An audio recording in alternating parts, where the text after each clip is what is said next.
नमस्कार मित्रों, आशा है आप लोग अच्छे से होंगे।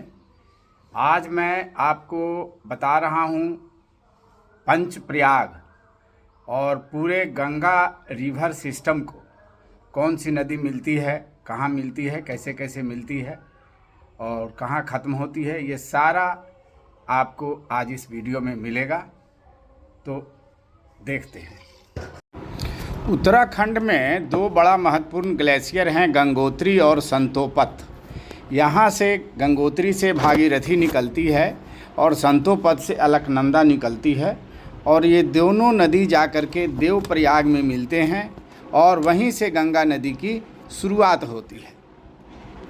अलकनंदा नदी में धौली गंगा, मंदाकिनी, पिंडार नदी और मंदाकिनी नदी मिलती है, जो क्रमशः विष्णुप्रयाग, नंदप्रयाग, कर्णप्रयाग और रुद्रप्रयाग के नाम से जानी जाती है।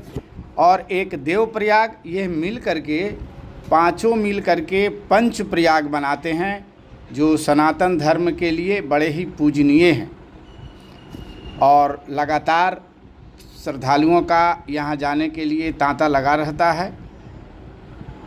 अब इसके आगे हम लोग अब देखेंगे पूरे गंगा सिस्टम को। देवप्रयाग से यह जब आगे बढ़ती है तो कन्नौज में राम गंगा मिलती है। फिर जब आगे बढ़ते हैं तो यमुना मिलती है प्रयागराज में। यमुना जो है 1376 किलोमीटर लंबी है, सबसे लंबी सहायक नदी है गंगा की। इसके बाद जब और आगे जाते हैं तो गोमती नदी मिलती है गाजीपुर में। फिर और जब छपरा के पास जाते हैं तो घाघरा नदी मिलती है और यह घाघरा नदी नेपाल से आ रही है। काली नदी और करनाली नदी मिलके घाघरा नदी बनती है, जो छपरा के पास में मिलती है। फिर आगे बढ़ते हैं तो पटना के पास सोन नदी मिलती है। फिर आगे थोड़ा बढ़ते हैं तो गंडक नदी मिलती है, यह भी नेपाल से ही आता है। गंडक नदी पर गंडक बराज बना हुआ है वाल्मीकि नगर में। और थोड़ा सा आगे बढ़ते हैं तो फतुहा में पुनपुन नदी मिलती है। और थोड़ा सा और डाउन स्ट्रीम में नीचे की ओर जाते हैं तो क्यूल नदी मिलती है। और कुर्सेला के पास कोसी नदी गंगा नदी में मिलती है। कोसी नदी पर कोसी बराज बना हुआ है, जो बीरपुर में है।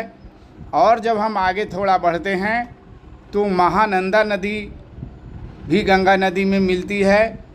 फिर और आगे बढ़ने पर फरक्का एक जगह है, वहाँ पर बराज बना हुआ है। वहाँ से नदी दो भागों में बँट जाती है, एक पद्मा नदी और एक हुगली नदी।